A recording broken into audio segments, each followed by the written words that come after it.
Well, good afternoon, and welcome to the show where we speak wisdom and prosperity. I'm Cooper. I'm Jason Dixie. Jermaine Muff.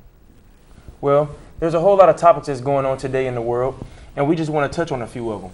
Now, I got Jermaine and we got Mr. Dixie here, and we're really excited about some of the things that's going on. We want to speak some of this wisdom and prosperity, a lot of it opinion, but mostly based off of facts, right? Right. Okay. Now, what's really going on? We talk about what's going on in the black community, the white community, Hispanic community. What's going on in the community of failure? Why are people failing, and what are the reasons? Wow. And that's a good question that you bring up. I just think that it's just a lack of commitment to self. First and foremost, you have to know who you are as a person. And you have to get to know, before you can get to know somebody else, you have to get to know you, I think. Most people will run from getting to know themselves before, they do that. They'll go to somebody else or look for something else to try to occupy their time and occupy their mind, But really the key is really in your mind, and I think that's really the key. That's good. What you think? Well, I kind of agree with Mr. Dixie, but I think it's a mindset thing. I think you got to change your mindset. That's the reason everyone is caught up in the same mindset, in poverty. So I think you got to change your mindset, which is go out of the hood or go out of the environment you're in. That's funny that you mentioned poverty because a lot of people have a different outlook on what poverty is. I know what poverty is. Could you give us in your own words what poverty is? Because I think that's just a good point. It's a great point. Once again, I think that, to me, poverty is mental. At least starts off there. It starts off there, yeah. You can have a guy that can have everything. He can have the world. He can have all the money. He can have all the power. But if he's mentally broke, then it doesn't really matter. Man, that's powerful. So I think you have to be wealthy mentally first. In order for you to literally have all the things that you could possibly want and desire. And it's not all material either. Right. You have to be spiritually. You have to be mentally strong with your spiritual, your wealth, and everything else. It kind of plays a part, and makes you a whole person. Right. You're giving, things of that nature. And when you start talking about failure, man, I mean, like you said, it all starts in the mind. Mm-hmm. But I think the biggest thing is, like you said, people giving up, or not having that self-confidence in themselves to say, hey, I'm going to keep going. Right. What is it that really put that on a person? It got to be something that can really break that cycle to say, I'm going to keep going. What gives that person that power or that mindset to say, I'm going to keep pushing? I think it's got to be positive people around you, because, they always say birds of a feather flock together. That's true. So the people you hang with, they say, show me your friends and I'll show you your future. It's an old saying. Mm-hmm. That's good stuff. Because a lot of it is, you have parents, right? And then you have children who may set their, you heard sky's the limit. Mm-hmm. Well, I don't believe in sky's the limit. I believe there is no limit. I believe you shoot for the stars and you might land on the sky, And what is it, Jermaine, that keeps you going? Well, like Mr. Dixie said, positive people I'm around. My daughter, Kamaya Muff. How do you know when you're around positive people? Positive things happen in my life. It's a feeling, like a sense of anointing, like I said, just positive things happen. I have a feeling inside. So that's pretty much it, really. I mean, I just know once you're around positive people for so long, you can sense it. Mm-hmm. Okay. Yeah. And in defense for people who have given up trying to do something in their life, I do want to say this. There are a lot of people out there who will pretend to be doing more than what they are doing, or even be doing well and not really willing to help you. That's not an excuse. We know there is no excuses for being a quitter. But I just wanted to say that in defense of those who have tried to do something, and that is one of the reasons why, or one of the excuses they would use right now for why they gave up. There are people out there who's going to beat around the bush with you and play games, and you have to just continue to go and be in search for the right people that can help take you to higher levels, and not just give up because 1 or 2 or maybe even 1,000 people told you no, or they played games with you. That makes sense? Mm-hmm. Now also, a lot of what's going on is jealousy. Mm-hmm. You know, why is jealousy so concrete these days? I mean, before, you know, people used to hide it. Mm-hmm. Why is it that you can almost touch jealousy like you? You know, I know you're pretty jealous of me, so I'm going to you can almost touch jealousy as if it's a person, man. I think that's got to do with the fact that a lot of people don't believe that there's not enough, I guess, for them. But when God made everything, He made enough for everybody. You know, there's room for everybody to have something in every profession that you can possibly think of. You know, it's just that it's all according to, it goes back to your mentor, what you see, you know, for yourself, you know. So I think that's really the biggest thing for people. They have to let that go, you know, so they can grow, you know, and mentally, you know, because it's a mental thing once again, you know, when it comes to that, you know, there's plenty for everybody. You know, if you used to write a book, which you have, you know, Muffets wrote a book, you know, there's plenty of literary world for you too, you know, in the space that you are in, you know, in the place that you're at. So you're saying that a lack of knowledge is the reason why people are just blatantly coming out showing their jealousy, because they don't recognize what's out there for them. So they're saying, why did this person have to have this level of success and I'm sitting still? Right. Well, that just goes back into your thinking process. Mm-hmm. You know, you have not because you ask not. That's one. As a man thinketh, as you know in the Bible, so is he. That's right. So, you know, not to cut Muff off, but just more or less to state that, you know, if you think about prosperity and think about these things, and you also, you know, add, you know, work to it, because, you know, faith without work is dead, mm-hmm. you know, as you know in the Bible. That's so right. you have to do the steps that it takes to get there. Now, we're not saying it's going to be easy, right. You know, to get what this man has over here, what mm-hmm. this lady has over here. But what we're saying is that if you go and you do the steps that's necessary to get there, you can have it too, you know. Yes, but the thing with that is just lazy. Got a lot of lazy people out here in the community and out here in the world. That's a good point. You know, they see Donald Trump or somebody, man, these people worked hard. They might not believe it because they have rich ancestors, but these people worked hard. Well, yeah, because you have to maintain. When I leave my sons multi-billion-dollar organizations, they have to have the knowledge and the drive to maintain such a foundation that's mm-hmm. been built. So that's a good point. And you also said something else that caught my attention. You said when people, we'll come back to that, because I do want to ask something in what you just said about leaving, you know, the multi-billion-dollar, you know, corporations to your sons, which is great. But I want to add to that and say, I heard this from Les Brown. It's not what you. Good guy. Yeah, great guy, great motivational speaker for those that don't know out there. But he said, it's not what you leave your kids, it's what you leave inside of them that counts. That's powerful. Yeah. So with Christian, you know, my son, you know, he's over there, Christian Dixon. Yes, sir. Yes, sir. My 12-year-old son, I got to say, you know, I want to leave. I'm leaving everything inside of him. You know, so it's kind of like the old adage. You know, you feed a man fish, you eat for a day.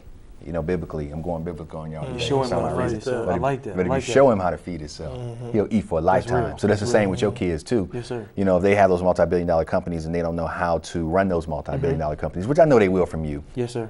But you know, just from the person out there that's watching, you know, you have to teach them how to do every aspect of that business. I'm talking about even from mopping the floors, man, because they may have to do that. We done kind of leaned over to the. To keep it going. Right. We kind of leaned over to the business side of things, but that also starts off in the household. You know, like you said, what you're teaching them. Mm-hmm. I think a lot of my sons, I got 3 sons, you know, and watching them watch me, you know, you have to be careful with everything that you say, everything that you do, how you treat their mother, how you treat people out in the streets.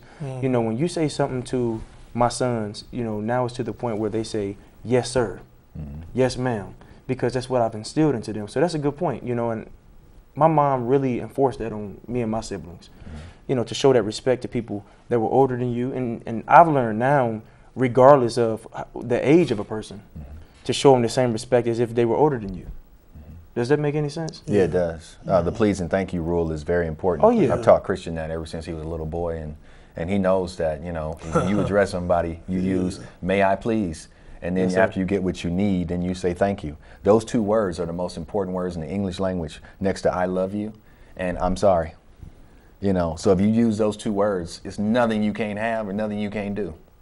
You know, when you shake a man's hand, you look him in the eye. That's right. You know, you always give a firm shake. That's right. You know, things like that. And that's how you that's how you live on. You know, it's through your children.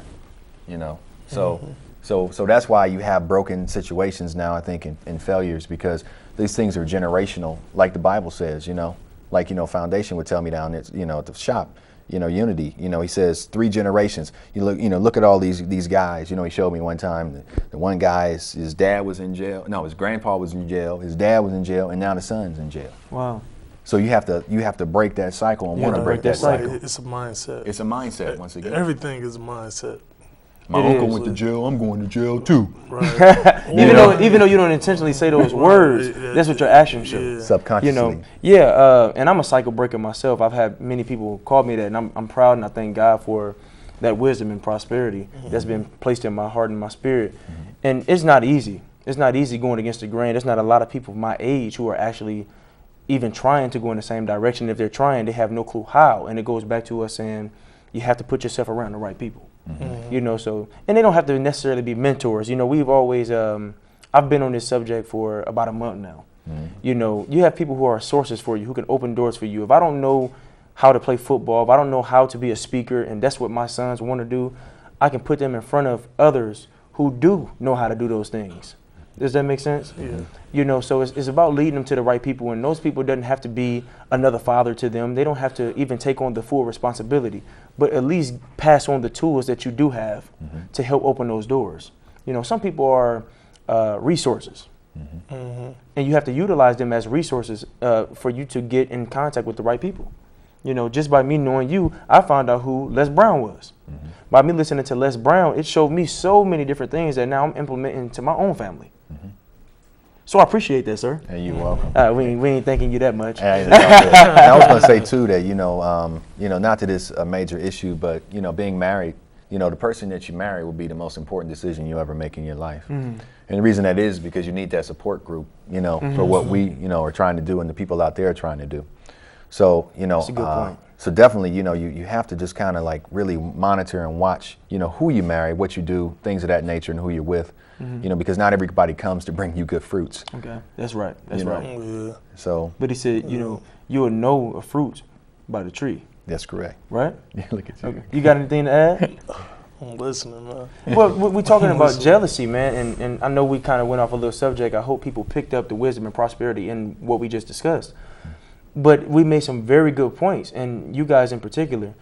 I think the biggest thing with talking about jealousy is it's a spiritual problem. Yes. You know, people have that stuff deep rooted in them to where they hate you, man. I mean, I was just watching the Miami Heat game, and I never really do the social networks unless it's Vision Box, you know, and because it's about producing fruits for people. But when you start doing, no disrespect to Mark Zuckerberg or any of those guys who have created Facebook, but when you have those things, you have people who just put anything on there. They may not have the knowledge that they need, but they have a lot of opinion. You know, and you'd be surprised how many people not only dislike Miami Heat, which is not a problem, is they hate the person and the people that actually are performing for Miami Heat. I've never seen people so disliked. For no reason. For no reason. You know what I'm talking about? And me, I'm not a great LeBron James fan or nothing like that, but I cannot argue the fact that he's the best basketball player in the world right now. And I've never seen so much hatred towards an individual, and there's not a legitimate reason for it. You know, and it's just one of those things where I think it's more of a spiritual issue. Right. You know, I believe that you have to walk, like you mentioned the word, you have to walk according to the word. You know, not just know the word. You got people who can spit out scriptures, even like myself. But reality is, if you don't implement it into your everyday walk, it means nothing. You know, so you got 1 minute, people are posting Bible scriptures, and then they turn around and say, oh, LeBron James ain't S-H-I-T. You know, and to me, that's more of an issue, like you said, within that people need to fix, which is a spiritual issue. You know, and then soulfully, you know, it's all in the mind.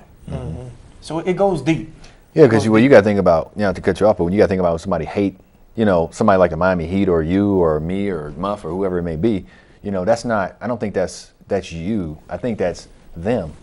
You know, you have to take a look at yourself in the mirror. It goes back into that mental thing you just mentioned, you know, before, you know, when it comes to jealousy. You know, a lot of people don't like themselves.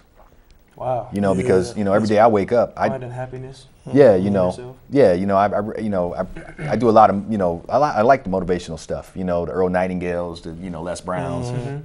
And one thing I do the mantra, you know, where I say, I like myself. I like myself. And I say that over and over again, you know, reaffirm it. You know, people like to be around me. People like to be around me, you know, and I just keep going with a whole bunch of other stuff on top of that, you know, and that I keep reaffirming that. And the more I reaffirm that, the more it becomes true. Right. You know, repetition. So yeah, repetition. So a lot of people don't even like themselves, let alone you. You know, so if you get down to the root of that and the root of who they are, you know, you'll find that they really didn't have no beef with you, the team, nobody. Wow, and you know, it's a wild situation and conversation because when people choose who they hate, because it is a choice, you have control over who you hate and who you love. And this person who you hate may love you. Right. So it's like a dangerous situation because this person may love to be around you and you basically have ways of holding them down. It falls back into jealousy though. The jealousy, you know, like you said, spiritually is jealous. He loves me because he's so spiritual and he knows what he has, but I don't understand that, so I'm jealous. I want what you got, but I ain't trying to work, you know, do what you did to get it. So we've been talking about what is causing people to fail in the failure community. That's what we're gonna call it. We've been also talking about love and hate and all those things. Now, what is the key to keeping good relationships? Whether it's a coach keeping his team's attention in the locker room, whether it's in a marriage, business, what is the key to keeping those relationships strong or lasting long? Well, I think it's a commitment, a tight commitment, trust. You know, you gotta have trust. But see, people know those things, but really break down. You have to show it. A commitment. It's a commitment. If I promised you I'm gonna be on this TV show today, and say something came up with my daughter, I mean, it's just, you gotta be, if I promised you, man, you know, I gotta be here. That's commitment. I gotta be here. Whatever, you know, I gotta be here. As long as I'm healthy and my family's healthy, I gotta be here. There's no reason you shouldn't be there. You're a man of your word. Right, man of my word, right. Want to add anything, Jay? I want to second what Muff said. You know, it is commitment. It's I think, like I said, it just keeps going back to you. You know what I mean? I think that's the key. You know that we getting at here. You know, that's how you keep your marriage going. That's how you keep positive relationships. It all starts with you. You know, and most people won't even sit in a room by themselves for 5 minutes and listen to their own thoughts.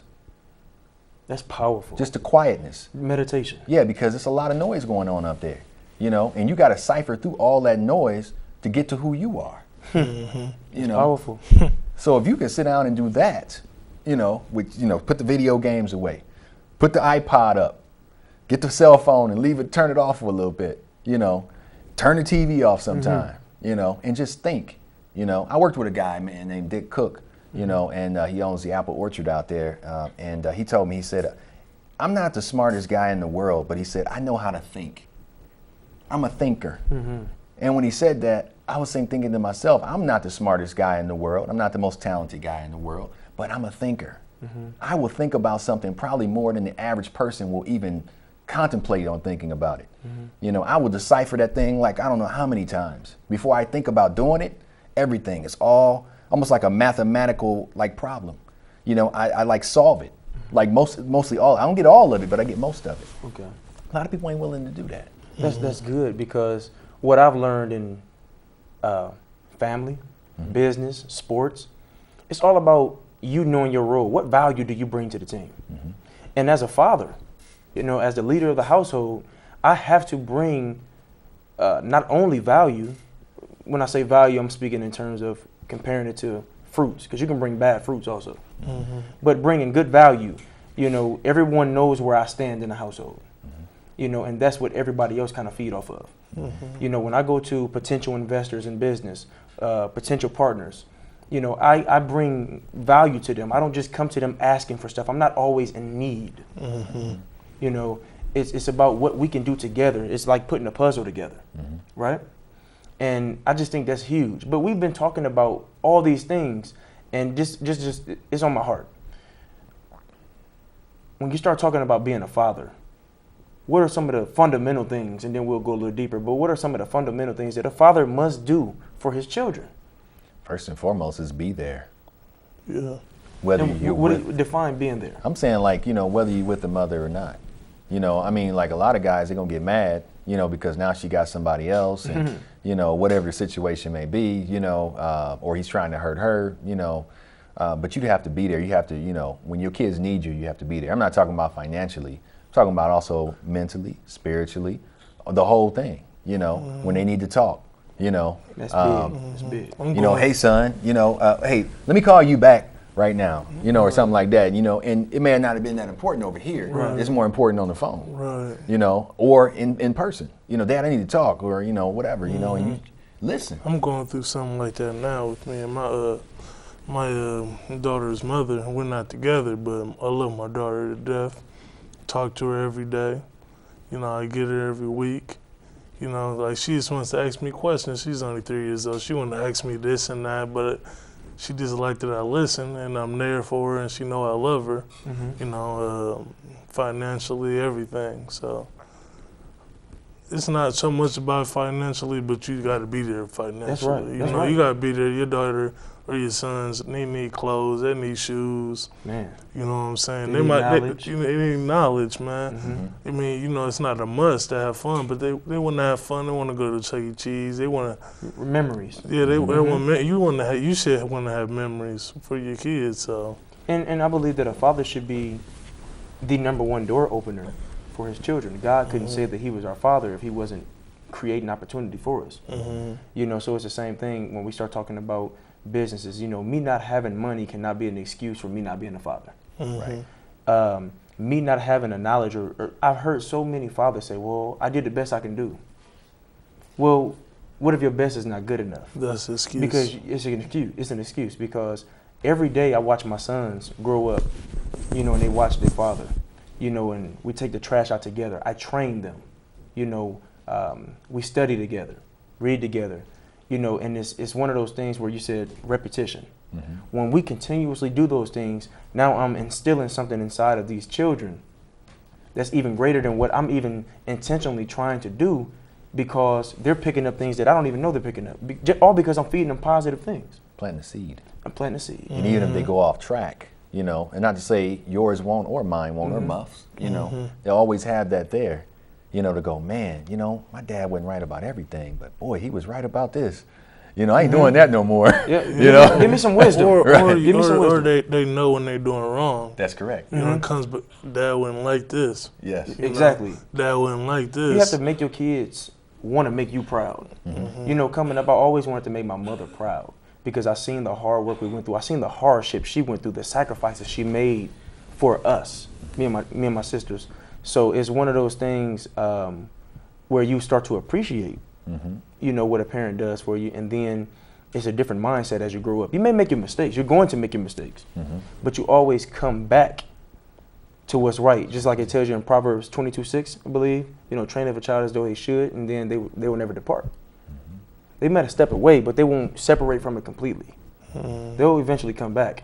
And I believe that, you know, but I think one of the biggest things is I heard a pastor say 3 things, and these are just the fundamentals that a father must do. And we touched on it, we just haven't said the exact words.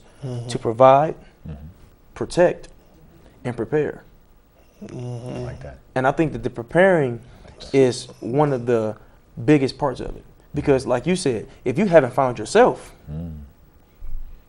how you going to bring up something that's a part of you? Right. Deep, right? That's deep. So how you going to teach somebody to be a leader if you haven't found out how to be a leader? That's correct. But you got so many guys, we're not going to say men. Right. They're not men yet. They're in men bodies. They're men body, they're at men ages. But see, not even men ages. I'm going to correct myself because, see, we look back at so many people call themselves spiritual. Regardless of what your religion is, people call themselves spiritual. And then you forget what's actually in the spiritual word. King Solomon was a king at the age of 12. You know, now you get 21, 22 years old before they even start thinking of you being a man. Right? They're caught up in the world. Caught up in the world. Yeah. Tradition. And tradition is not always good. No. Yep. So we just appreciate you guys for showing up and listening to Wisdom and Prosperity. Hope that you got wisdom and prosperity out of it. I want to thank Mr. Jermaine Muff and Mr. Comedian Jason Dixie. He didn't mention the comedian part. We was at a serious moment today. So love you, stay blessed, and have a great day.